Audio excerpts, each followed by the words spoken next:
여러분 반갑습니다. 인공지능 도시건설 프로젝트 항공편에 오신 여러분들을 환영합니다. 본 과정은 인공지능 주택 만들기, 드론 비행, 자율주행 자동차, 친환경 에너지 등으로 구성된 인공지능 도시건설 프로젝트 중에서 드론에 대해서 알아보는 시간입니다. 저는 고등학교에서 물리 과목을 가르치는 선생님으로 과학 분야뿐만 아니라 기술, 발명, 코딩, 메이킹과 같은 분야를 학생들과 함께 활동하는 것에 관심이 많은 교사 민현수입니다. 그래서 보시는 바와 같이 이러한 활동을 줄곧 해오고 있습니다. 이번 강좌는 인공지능 도시건설 프로젝트의 두 번째 부분인 항공편입니다. 활동에 앞서 몇 가지 안내드리겠습니다.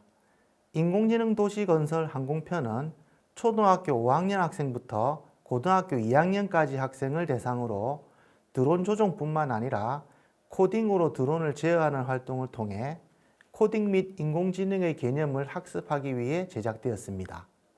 우리가 사용할 교구는 로봇마스터 TT 드론과 태블릿 PC입니다. 태블릿 PC는 자신이 가지고 있는 스마트폰을 이용해도 됩니다. 여기서 주의할 점은 스마트폰은 기종에 따라 우리가 사용할 로봇마스터 TT 드론과 호환 문제로 사용이 안 되는 경우도 있다는 것을 알아두시고 사용 가능한 스마트폰을 준비해 주시면 됩니다. 초등학생도 수업에 참여할 수 있도록 블록 코딩을 사용하도록 하였습니다. 그리고 로봇마스터 TT 드론이 구현할 수 있는 기본적인 기능만 구성하였습니다. 더 많은 센서와 파이썬을 이용한 텍스트 코딩을 공부한다면 로봇마스터 TT 드론에 더 많은 기능을 사용할 수 있습니다. 인공지능 도시건설 프로젝트의 항공편은 총 8차시로 구성되어 있습니다. 차시의 활동 내용은 다음과 같습니다. 1차시에는 드론이란 무엇이고 드론이 날아다닐 수 있는 과학적 원리는 무엇인지 알아보는 시간이고요. 2차시는 드론 조종법을 익히는 시간입니다. 3차시는 드론 조종을 통해 사진 및 영상을 촬영해 보는 시간이고요. 4차시는 드론 제어를 위해 가장 기본이 되는 코딩을 해보겠습니다. 5차시는 미션 패드를 활용해 위치의 정확도를 높이는 과정을 실습해 보겠습니다. 6차시는 확장 키트를 이용하여 이미지 혹은 텍스트를 구현해 보고요. 7차시는 도형과 색깔을 인식하는 인공지능 드론을 구현해 보겠습니다. 8차시는 자동 장애물 회피 기능과 여러 대의 드론을 한 번에 제어하는 군집 비행을 실행하는 것으로 본 강좌를 마치겠습니다. 본 강좌는 8차시로 구성되어 있으나 학교에서나 학생 여러분들이 개인적으로 학습하실 경우는 필요한 부분만 찾아서 학습하셔도 됩니다. 본격적으로 수업을 시작해 볼까요?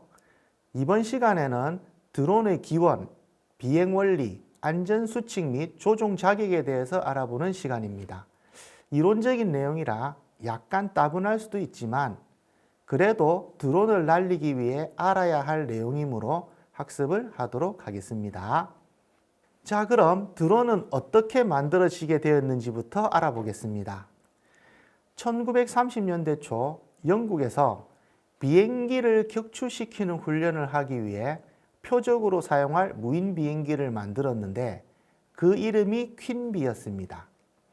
우리나라의 삼성 스마트폰도 갤럭시 Z, 갤럭시 S 등 갤럭시 시리즈가 있는 것처럼 영국에서 만든 비행기에 퀸비라는 비행기 시리즈가 있었으며 무인 표적기는 그 퀸비 시리즈 중 하나입니다.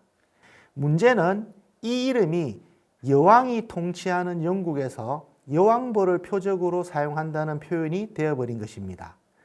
여왕이 보면은 기분이 나쁘겠죠. 자기를 표적으로 사격 훈련을 한다니 말입니다. 그래서 이 무인 표적기의 이름이 드론, 즉 수폴로 이름을 바꾸어 부르게 되었다는 유래가 있습니다. 그리고 사전을 검색해 보면 드론은 웅웅거리는 소리라는 의성어라는 뜻도 있는데요. 이것은 드론 프로펠러가 회전하면서 나는 소리와 유사하다 하여 드론이라고 부르게 되었다는 이야기도 있습니다.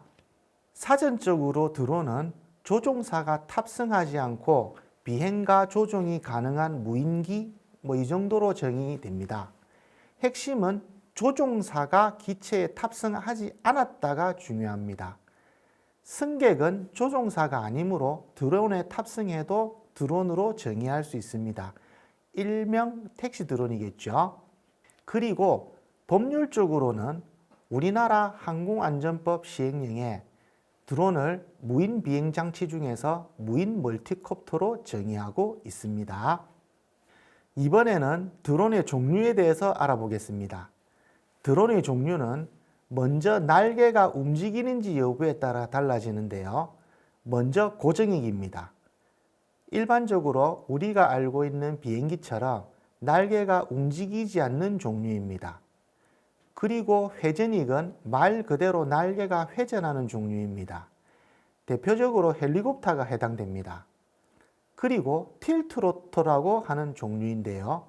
로터라고 하는 것은 모터와 프로펠러를 합쳐서 로터라고 부른다라고 생각하시면 됩니다. 이 로터가 움직이는 것을 틸트 로터라고 합니다. 프로펠러의 방향이 정면을 보게 하거나 위를 보게 하는 방향으로 변경이 가능한 그런 비행체입니다. 오른쪽 아래의 사진에 보이는 것처럼 비행기의 날개에 로터가 있어 이륙할 때는 프로펠러가 위를 보게 하여 헬기처럼 수직으로 이륙되고요. 즉 회전익이죠. 날아가면서는 프로펠러가 정면을 보는 방향으로 바뀝니다. 그러면 비행기처럼 고정익이 되는 거죠. 이는 회전익은 활주로가 필요 없다는 장점과 고정익은 비행하면서 전력 소모가 적다는 장점을 다 가지고 있는 드론입니다. 이를 VTOL이라고 하는데요. 배터리를 사용하여서 eVTOL이라고 합니다. 다음은 드론의 프로펠러 날개의 개수를 가지고 구분하는데요. 프로펠러의 날개가 3개인 드론을 트리콥터, 4개인 드론을 쿼드콥터, 6개인 드론은 헥사콥터, 8개이면 옥토콥터라고 합니다. 우리가 사용할 드론은 프로펠러가 4개인 쿼드콥터입니다. 쿼드콥터가 가장 흔한 드론입니다. 물론 화면에 보이는 것처럼 프로펠러의 개수가 8개보다 많은 경우도 있습니다. 특히 여기 트리콥터를 보면 빨간색 프로펠러가 보이죠? 이 빨간색 프로펠러가 좌우로 움직이면서 방향 전환을 합니다. 그래서 방향 전환이 빠른 장점 때문에 레이싱 드론을 만들기도 합니다. 이 드론도 어떻게 보면 틸트 로터 드론입니다. 그리고 용도에 따라 구분하기도 합니다. 일단 군사용과 민간용으로 구분하는데 군사용은 말 그대로 군대에서 사용하는 것이죠. 읽어보면 다 아는 내용인데 기만용은 단어가 좀 낯섭니다. 기만용이라는 것은 적을 속이기 위한 용도를 말합니다. 민간용은 다시 상업용과 개인용으로 구분하는데요. 상업용은 말 그대로 돈을 벌기 위한 수단으로 사용되는 것을 말합니다. 그리고 드론은 무게에 따라 나누는데요. 기준은 무게이고 법률적으로 명시되어 있습니다. 무게 250g, 2kg, 7kg, 25kg으로 나눕니다. 이는 조종 자격과 연관되어 있으니 잠시 후에 상세하게 안내하도록 하겠습니다. 세계경제 포럼의 창시자인 클라우드 슈밥 박사는 2016년 세계경제 포럼, 일명 다보스 포럼에서 4차 산업혁명이라는 단어를 처음 사용하였으며 사회와 기술의 혁신 속의 한 부분을 드론이 담당할 것으로 예상하였습니다. 사실 드론은 4차 산업혁명이라는 단어가 생기기 전부터 이미 존재하고 있던 물건입니다. 이것이 4차 산업혁명의 네트워크와 인공지능 등의 기술이 더해지면서 군사 목적처럼 특수한 목적에만 사용되는 것이 아니라 택배나 음식 배달처럼 일상생활에서 흔히 사용하는 시대가 될 것이라는 것입니다. 그럼 최근 핫 이슈인 챗GPT를 통해 미래의 드론이 어떻게 사용될지 한번 알아보겠습니다. 포털 사이트에 챗GPT라고 검색을 합니다. 그럼 여기에 나오네요. 자, 여기에 나왔습니다. 물론 챗GPT는 한글로 해도 되기는 합니다만은 선생님의 경험상 챗GPT는 영어를 훨씬 더 잘 인식하는 것 같습니다. 그래서 번역기에 드론은 미래 도시에서 어떤 역할을 하게 될까요? 요거를 영어로 번역을 하겠습니다. 영어를 번역을 해서 질문을 하는 걸로. 자, 질문하겠습니다. 그랬더니 챗GPT가 영어로 대답을 쭉 합니다. 읽기 어려우니 얘를 다시 한국어로 번역해서 보겠습니다. 자, 읽어보면 드론은 다양한 영역에 걸쳐 미래 도시에서 중요한 역할을 하며 기술, 인프라 및 서비스 발전에 기여할 가능성이 높습니다. 라고 하면서 총 10가지 정도의 미래에 사용될 드론을 이렇게 제시하고 있습니다. 간단히 몇 가지만 살펴보면 배달 서비스, 감시 및 보안, 여기 농업도 있네요. 교통관리, 공공서비스 이렇게 10가지 정도를 제시하고 있습니다. 지금 이미 사용되고 있는 드론도 많이 제시하였고 이러한 드론의 활용이 활성화되어 머리 위에 드론이 날아다니는 것이 일상화된다는 그런 뜻인 것 같습니다. 여러분들은 어떤 드론이 만들어졌으면 좋을지 한번 생각해 보시기 바랍니다. 정말 이런 드론이 개발되면 우리의 삶에 도움이 될 수도 있고 개발자와 사업가가 큰 돈을 벌 수도 있겠다라는 그런 드론을 한번 생각해 보시기 바랍니다. 아이디어를 내는 발명 기법 중 더하기 기법이라는 것입니다. 기존에 있는 제품에 다른 제품의 기능을 더하여 새로운 하나의 제품을 발명하는 것인데요. 예를 들면 자동차와 식당을 더하여 푸드트럭을 발명하는 것입니다. 여러분들도 드론과 다른 제품을 결합하여 새로운 드론의 아이디어를 한번 제시해 보시기 바랍니다. 이 그림은 선생님이 학생들과 수업 중에 드론 발명에 대한 아이디어를 내보라고 했더니 학생들이 제출한 아이디어입니다. 먼저 컵홀더 드론입니다. 이 드론은 음료수를 드론이 대신 들어준다고 하네요. 선생님은 마라톤 선수에게 엄청 필요할 것 같다는 생각이 듭니다. 다음은 사진 프린트기 드론입니다. 여학생이 제출한 아이디어인데요. 친구들과 찍은 사진을 친구들에게 출력해주고 싶은 것 같네요. 재미있는 아이디어라서 소개합니다. 다음은 드론에다가 필기구를 달아서 아주 큰 그림을 그리는 드론입니다. 아파트 벽에도 그림을 그릴 수 있어 광고용 등등 활용도가 아주 좋을 것 같습니다.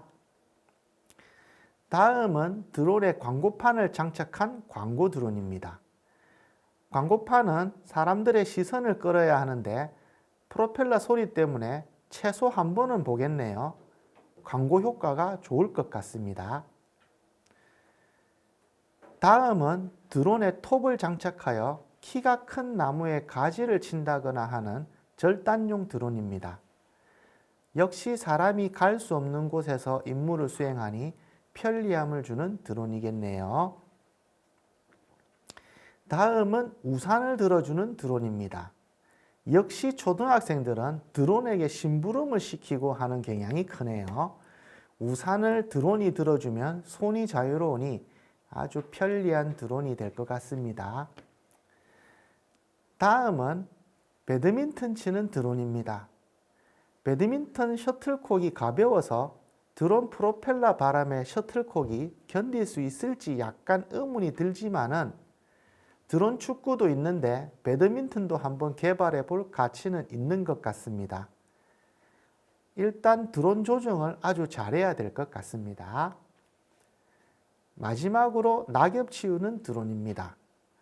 드론이 비행하면 프로펠러에서 바람이 부니까 이를 이용해서 낙엽을 치우자는 것인데요.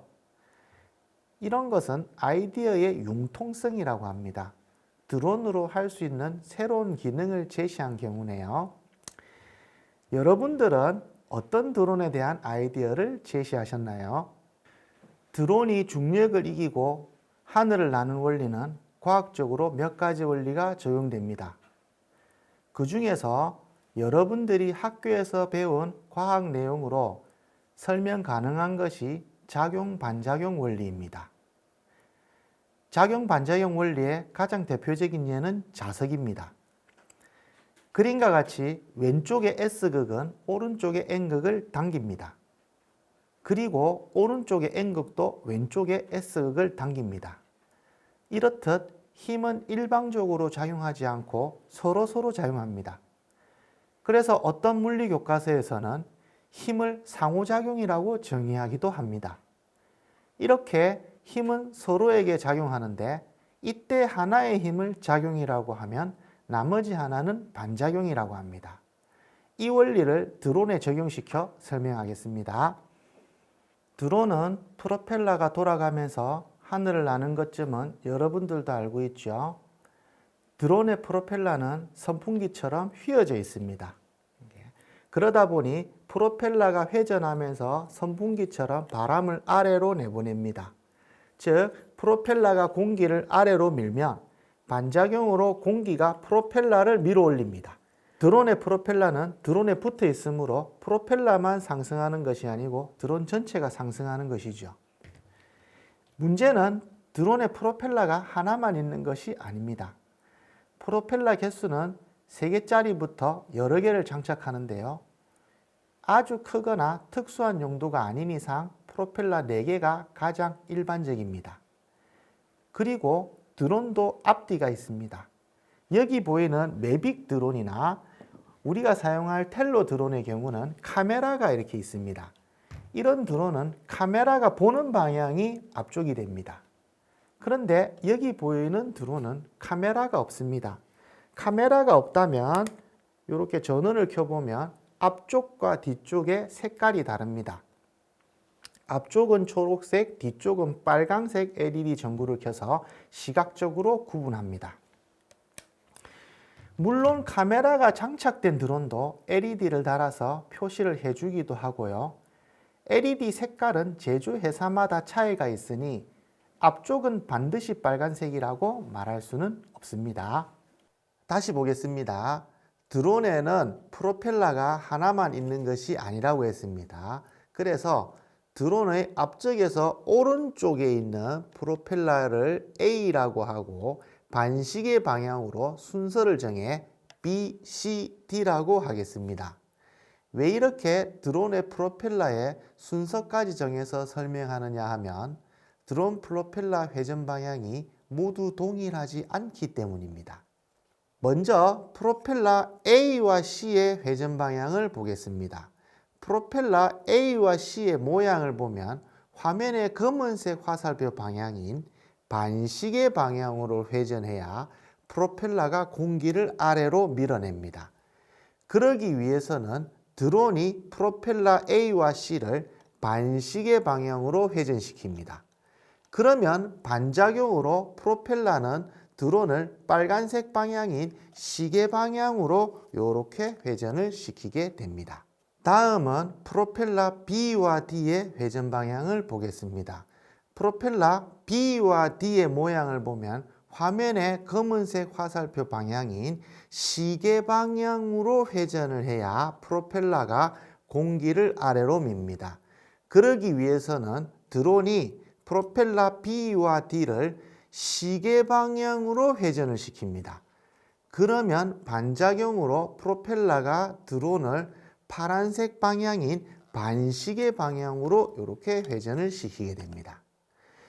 결과적으로 프로펠러 A와 C는 드론을 시계 방향으로 회전을 시키고 프로펠러 B와 D는 드론을 반시계 방향으로 회전을 시키므로 드론은 회전하지 않고 떠오를 수 있습니다. 만약에 BC의 모터 출력을 높이고 AD의 모터 출력을 낮춘다면 기체는 그림과 같이 기울어지면서 오른쪽으로 이동을 합니다. 자, 문제 하나 내보겠습니다. 만약 드론이 앞으로 전진하고 싶다면 모터의 출력은 어떻게 해야 할까요? C와 D의 모터 출력은 높이고 A와 D의 모터 출력을 낮추면은 이렇게 기울어지면서 앞으로 전진하겠죠. 자, 그러면 드론이 시계 방향으로 회전하고 싶다면 모터의 출력은 어떻게 해야 될까요? B와 D의 모터의 출력을 낮추고 A와 D의 모터의 출력을 높이면 됩니다. 프로펠러가 회전하면서 날아갈 수 있는 원리를 잘 보여주는 장난감이 있습니다. 이것을 타케톤보라고 합니다. 타케톤보는 일본 에도 시대에 시작되었다는 이야기가 있습니다. 어느 것이 정확한지는 잘 모르겠지만 우리나라로 치면 제기차기, 팽이 정도의 일본 전통놀이 장난감 정도로 이해하면 되겠습니다. 우리나라에서는 흔하지 않지만은 구하려고 하면 인터넷에 파는 곳은 있습니다. 하지만 일본 다이소에서 100엔에 팔 정도로 일본에서는 흔한 장난감입니다. 이 장난감이 프로펠러의 원리를 정확하게 표현하고 있습니다. 자, 보시면 타케톤보가 프로펠러 모양입니다. 이 타케톤보가 반시계 방향으로 회전을 하면 타케톤보는 공기를 아래로 밀어내고 공기는 타케톤보를 위로 올립니다. 그래서 타케톤보가 날아갑니다. 날리는 방법은 왼손을 앞으로 하고 오른손을 뒤에 이렇게 두고 서로 손을 문지르듯이 오른손을 쓱 밀어주면 타케톤보가 이렇게 싹 날아가게 됩니다. 만들기는 아주 간단합니다. 먼저 1리터용 우유팩을 가로 20cm, 세로 1.7cm 정도로 자릅니다.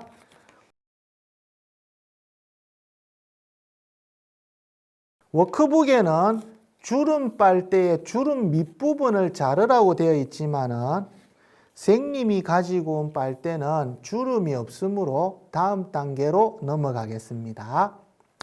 다음 빨대 끝을 잡아서 1.5cm 정도 자국을 냅니다.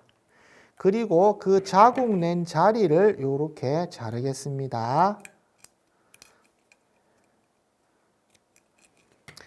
다음 잘랐던 우유팩을 반으로 접어서 그 빨대 자른 자리에다가 이렇게 끼우도록 하겠습니다.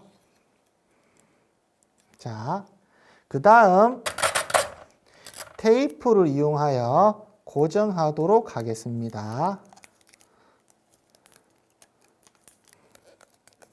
자, 고정된 것이 보이나요? 자, 다음은 빨대를 이렇게 두고 화살표 모양이 되게끔 접습니다. 위쪽에 있는 녀석은 위쪽으로 이렇게 접고요. 아래쪽에 있는 녀석은 아래쪽으로 이렇게 접습니다. 그래서 화살표 모양이 되게끔 접습니다. 요게 얼마나 많이 꺾이느냐에 따라서 잘 날 수도 있고 잘 날지 않을 수도 있습니다. 자, 이렇게 타케톤보가 완성이 되었습니다. 지금까지는 드론이라는 것이 무엇이고 날아가는 원리가 무엇인지 알아보았습니다. 그럼 이제 드론을 날려야겠죠. 하지만 드론을 날리기 전에 안전하게 드론을 날리기 위한 것들에 대해 알아보겠습니다. 장난감 드론으로 사람이 다치는 경우는 거의 없습니다.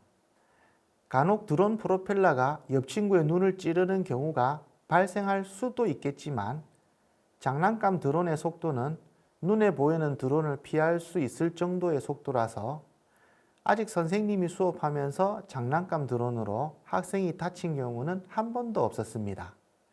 그런데 여학생 머리카락이 프로펠러에 감긴 경우는 있었습니다.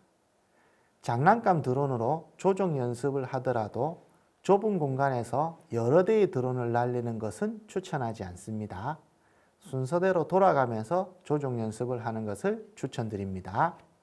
문제는 여기에 보이는 매빅 드론처럼 야외에서 날리는 드론입니다.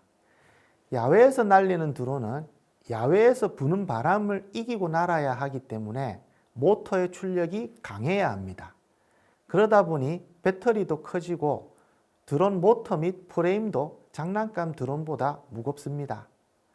그리고 높이 날기 때문에 추락하거나 충돌하면서 드론이 망가지는 것뿐만 아니라 추락한 드론이나 충돌 파편들에 의해 사람들이 다치거나 물건이 파손되는 경우도 많기 때문에 안전을 위해서 몇 가지 당부드리겠습니다. 먼저 드론도 신고를 해야 됩니다. 자동차도 구입하면 등록하고 번호판을 달고 다녀야 하죠. 그런 것처럼 드론도 신고하고 기체 번호를 받습니다. 하지만 2km 이하 비사업자용은 신고 안 해도 됩니다. 여기 보이는 매빅 정도 되면 신고 안 해도 된다는 얘기입니다. 그리고 자동차도 주기적으로 안전점검을 받습니다. 선생님 차도 지난달에 안전점검을 받았는데요. 드론은 25kg가 넘으면 25kg가 넘는 무거운 드론은 안전성 검사도 받아야 합니다. 그리고 자동차도 운전하려면 면허증이 있어야 하죠. 그런 것처럼 드론도 조종자 증명, 즉 자격증이 필요합니다. 앞서 설명했던 드론의 무게에 따라 나누고 가벼운 것 순서로 4종, 3종, 2종, 1종 이렇게 구분됩니다. 250g 이하의 장난감 드론은 자격도 기체 신고도 필요 없습니다. 그리고 실내에서 드론을 날리는 것은 상관없지만 야외에서 드론을 날리려면 비행 승인을 받아야 합니다. 그때 촬영도 함께 하려면 항공 촬영 승인도 받아야 합니다. 드론 날리기 복잡하죠. 이러한 여러 가지 절차를 드론 원스톱 민원 포털 서비스 사이트에 가서 한 번에 해결하면 됩니다. 포털 사이트에서 드론 원스톱 민원 서비스라고 검색을 하고 이렇게 들어가 봅니다. 여기에 보면 비행장치 신고도 있고 사업자 신고도 있고 비행승인 신청도 있고 여기 사이트에서 모든 것을 한 번에 다 할 수 있습니다. 자, 이런 식으로 항공 촬영 신청을 하면 됩니다. 여기 보이는 화면은 선생님이 예전에 신청을 했던 이력입니다. 여기 보시면은 2011년에 항공 촬영과 비행 승인을 함안군 7서면에서 하겠다고 해서 승인이 되었던 이력이 있습니다. 그리고 2023년도에도 비행 승인을 신청을 했는데 지역이 양산시 물금읍입니다. 양산시 물금읍은 승인이 필요한 동네가 아니기 때문에 승인 자체를 안 해주었습니다. 그러면 여기는 승인 없이 그냥 비행하고 촬영해도 되는 겁니다. 안전수칙입니다. 술을 마시고 조종하면 안 됩니다. 드론으로 물건을 떨어뜨리지 않습니다. 이런 것들은 상식적입니다. 하지만 꼭 기억해야 하는 것은 해가 지고 난 다음에 드론을 날리면 안 됩니다. 물론 실내는 예외입니다. 그리고 비행 전에 비행하겠다는 승인을 받고 드론을 날려야 하는 지역이 있습니다. 승인을 받아도 드론을 날릴 수 있는 곳도 있고 승인이 나지 않는 절대 비행 금지 구역도 있습니다. 이것을 알 수 있는 어플이 있습니다. 선생님은 휴대폰에 설치해 두었습니다. 여기 보이는 드론 플라이와 레디 투 플라이입니다. 이 두 가지 어플이 아이폰과 안드로이드 폰, 그리고 같은 안드로이드 운영체계라도 기종에 따라 될 수도 있고 안 될 수도 있습니다. 직접 설치해보고 사용 가능 여부를 확인하시기 바랍니다. 선생님 스마트폰에는 드론 플라이가 잘 작동됩니다. 드론 플라이 어플로 실행시키면 보이는 화면과 같이 자신의 위치와 비행 금지 구역을 보여줍니다. 비행 금지 구역 외에도 다른 정보도 제공하니 참고하시면 됩니다. 그리고 조종 자격을 취득하는 방법입니다. 4종은 온라인 교육을 받고 필기시험만 합격하면 됩니다. 하지만 3종부터는 비행 경력이 필요하죠. 이는 드론 조종 학원에 등록하여 일정 훈련을 받아야 합니다. 그리고 실기시험도 쳐야 하고요. 선생님은 온라인 교육과 필기시험만 치는 4종을 취득하였습니다. 그래서 항공 촬영이 가능한 드론을 조종할 수 있습니다. 여기 보이는 매빅을 이용해서 촬영을 하고 싶다면 4종 자격을 취득해야 됩니다. 선생님이 지도하는 드론 동아리 학생들도 4종을 취득하여 이번 여름방학 때 영상을 촬영하였습니다. 여러분들도 한번 도전해 보시기 바랍니다. 4종 자격을 취득하기 위해서는 포털 사이트에 한국교통안전공단 배움터라고 검색을 하면 이렇게 나옵니다. 자, 여기를 들어가 보면 이렇게 나오는데요. 여기에 과정 안내를 보면 항공을 클릭하면 여기에 무인동력 비행장치 4종 여기 보이시죠? 요거를 신청해서 온라인 교육을 받습니다.